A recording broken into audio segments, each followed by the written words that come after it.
Hi mga sis! Welcome back to my channel. It's me, Jen, again. And for today's video, share ko sa inyo yung mga bagong release na naman. Meron na naman mga bagong release na nakakaloka, hindi sila napapagod.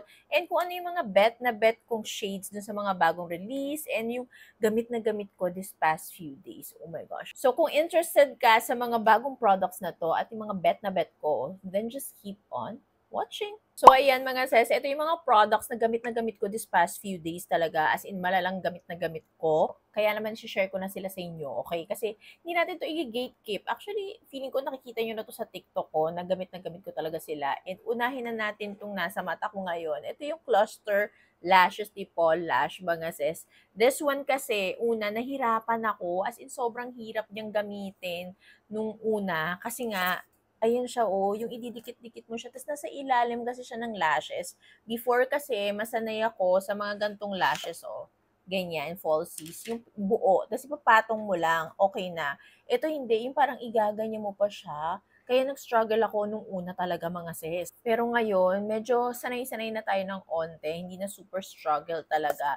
Kaya naman sobrang mare-recommend ko sa inyo to mga sis. Yung ganyan, oh, di ba ang ganda? Parang nagpa-lashes ka, pero ikaw ang gumawa, ang bugs, di ba? Tapos hindi siya basta-basta natatanggal talaga. As in, intact siya dyan hanggang matapos yung araw mo. Ito yung unang bet na bet kong mare-recommend sa inyo mga sis. Sobrang ganda niya talaga. As in, polish bugs kayo dito. Speaking of polish, ito, hindi siya bagong release. Ngayon ko lang siya na-try kasi nga kasama siya doon sa PR ni Polish. This is their Meltdown. Ito yung nakakatanggal ng, kulwari, meron kang sobrang mascara dito, dumikit. Tapos ito lang yung gagamitin mo. Ida-dot-dot mo lang siya dyan. Tapos konting wipe lang. Kiribum-bum na siya. Matanggal na talaga siya. Tapos pati yung mga lash glue, natatanggal nito. Kaya super amazables nito mga sis. Kailangan nyo to sa buhay nyo. Lalo na kung madalas talaga na nagmamansya yung mascara nyo dito or bawa namamali kayo ng pag-eyeliner or for example, hirap kayong tanggalin yung lash glue nyo, perfect to. Sobrang nice niya. Next naman mga sis, this one is from Spotlight. This is their Brow Studio Duo. Ayan, sobrang nice nito mga sis. Super nice niya kasi yung laminating gel niya, pang freshness lang, yung pang groom lang talaga. Hindi siya yung laminate na sobrang laminate na parang caterpillar. Ito, saktuhan lang siya. Gamit ko nga siya actually ngayon. Tapos, ang ganda ng pencil niya. Sobrang nipis. Gamit ko din yung pencil ngayon. And ang shade na gamit ko ngayon is yung burnt. Tama ba? Oh, oh. Yung shade na gamit ko is si burnt. And super nice niya. Ang dali lang gamitin. Sobrang nipis kasi nung tip niya. So, onting ganyan-ganyan lang. Carry boom na. O, ba diba? Sobrang nice nito mga sis.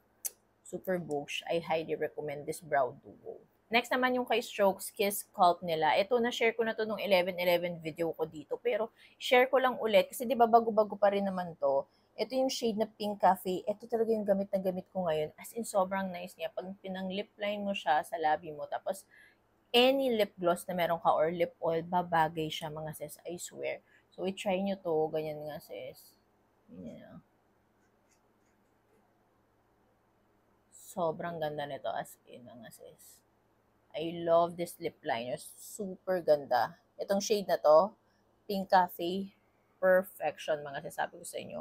Go for gold kayo dito. Next naman is from Teviant. Nag-back-to-back si Teviant ng releases niya. Like, meron yung Star Balm. Ang ganda din nun kasi di ba pang shimmer emerald ng iyong shoulder or dibdib mo pag nag-events ka. Perfect yon mga sis. Tapos meron din sila nung cleansing butter nila. Perfection din yun. Na-recommend ko na yan sa inyo sa 11-11. But oh my gosh, nag-back-to-back sila ng lip product. It's their lip filter and their lip vinyl. Sobrang ganda. Pero mas perfect sa akin tong lip vinyl nila. Sobrang ganda niya. Mga sis, gamit ko ngayon si Nasty. Ito yung shade na very, very, very, very love ko. Very, very love. Super love ko. Si Nasty talaga. Ang ganda niya. Sobrang nice niya. Kahit siya lang or gawin mo siyang lip topper, super perfection. Sobrang nice niya. Pero super bet din naman tong si lip filter. Pag gusto mo yung matte yung finish, pero hindi drying, etong shade na It Girl yung favorite ko naman. Pwede mong i-combo tong dalawa kung gusto mo. Carry naman. And ayan siya. Sobrang lightweight nito and hindi siya drying. Pag binlend mo siya ng ganyan, madidiffuse siya. Para siyang pang Korean na lip mousse. Ganon, mga sis. Sobrang nice din talaga nito. And very long wearing si lip mousse niya. Kasi meron siyang stain na iiwan. Si lip vinyl nila, walang stain to ha. Pero okay lang sa akin mag-reapply kung ganyan kaganda. 'Di ba?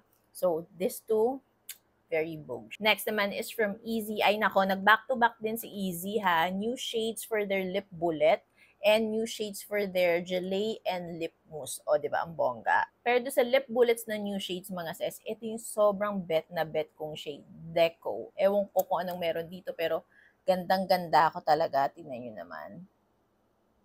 Ang ganda niya. This is Deco, mga sis. Sobrang ganda. Super bet na bet ko talaga itong shade na to. As in, 'di ba ang ganda? Pero maganda din naman yung iba pang shades ng bago ng lip bullet. Pero ito talaga yung nangibabaw sa akin.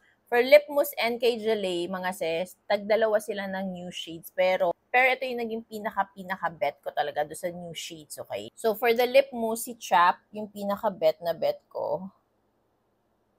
Ayan siya. Napakaganda, di ba? Then kay Gelée, this one yung bet na bet ko, si Ribbon. Sobrang perfection niya. Sobrang ganda ni Ribbon. My lips but better siya sa akin. As in, super duper ganda, mga sis. So, ito yung tatlo na bet ko sa new shades ni Easy. Then, next mga sis, si Happy Skin, nag-release din sila ng bagong shades ng kanilang lip jelly. Alam nyo na super duper love ko yung lip jelly nila. And ito yung bagong shades na nabetan ko, si Creme Brulee and si Berries and Cream. Sobrang nice niya. Pag gusto mo yung fresh-freshan talaga, literal fresh-freshan, dito ka kay Berries and Cream. Ayan. Pag gusto mo yung fresh-freshan to the highest level, kay Berries and Cream ka. Super nice niyan, mga sisalabi. Ang lakas na parang Korean emerald ka, ganon. Then, if gusto mo yung medyo mas mature roll ka, dito ka kay Creme Brulee. Ang ganda din naman, sobra. Yan. Ito yung dalawang shades ng Happy Skin na super duper duper bet ko ngayon. Super. Pero syempre, nangunguna pa rin si Strawberry Fizz. Siya yung pinaka-favorite ko sa lahat ng lip jelly. Oh my gosh. Wala na siyang amoy. Fragrance-free na po ang powder ni Absidy. At nagdagdag sila ng isa pang shade, mga sis, pang brightening. Ayan, si Petal. Sobrang gamit na gamit ko to, as in, mga sis. So, si Petal, mga sis, dito ko siya ginagamit. Ayan. Kasi nga pang brightening siya. Pero carry boom boom din to. If gusto mong over your face, pwede din naman. Pero ako, ganito yung ginagawa ko ngayon. Ayan, si Petal dito sa inner part ng aking face. Ganyan. Wala na siyang amoy at all. Pero alam mo yun, yung blurring effect niya and yung smoothening, andun pa rin. Kaya amazables. Then si Oat, yung talagang ginagamit ko. Sa all over my face na si Oat. Ito yung shade talaga na ginagamit ko ever since. Pero ang laking bagay ni Petal, oh. Kita nyo. Pero ayan. I love it talaga. As in, look at that. Perfection. And si BLK, mga sis, di din papakabog. Nag-release sila ng bagong shades ng kanilang blush duo palettes. Ayan.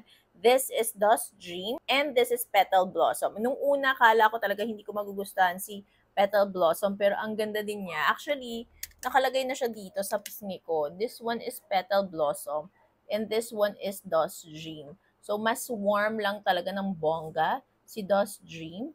And then this one is Petal Blossom. Mas fresh-freshan, mas may onting cool tone siya sa Dust Dream, 'di ba? So, ayan, basta pareha silang kabog. Hindi nyo lang masyado makita yung difference niya. Kasi, ang ginawa ko kanina, hinalo ko na lang ng ganyan para medyo mas, alam mo, presentable ako sa paggawa ng isa pang video. But, wait, isuswatch ko sa inyo, okay? So, these are the swatches. This is Dust Dream. And this one is Petal Blossom. So, ayan yung mga shades. Si Dust Dream, yung cream and powder niya, matte lang. Si Petal Blossom, yung cream niya is matte, pero yung powder niya is with shimmer. So, ayun mga sis, ang aking mga bet na mga products ngayon, na mga bago ding release talaga. Kaya naman sinasabi ko sa inyo, umaari ba talaga ang mga local brands ngayon. Pero, again, reminder lang mga sis, bilhin nyo lang kung ano yung kailangan and yung talagang napupusuan nyo. Okay? Hindi lahat yan kailangan yung bilhin. Kami, kasi kailangan ko lang iswatch sa inyo talaga and sabihin, syempre, kung maganda yung product or hindi. And as of right now, lahat talaga ang gaganda. Wala naman akong masabi talaga. So, yun lang mga sis. I hope na gusto niyo itong video na to. And don't forget to like, share, and subscribe on my channel mga sis. Bye!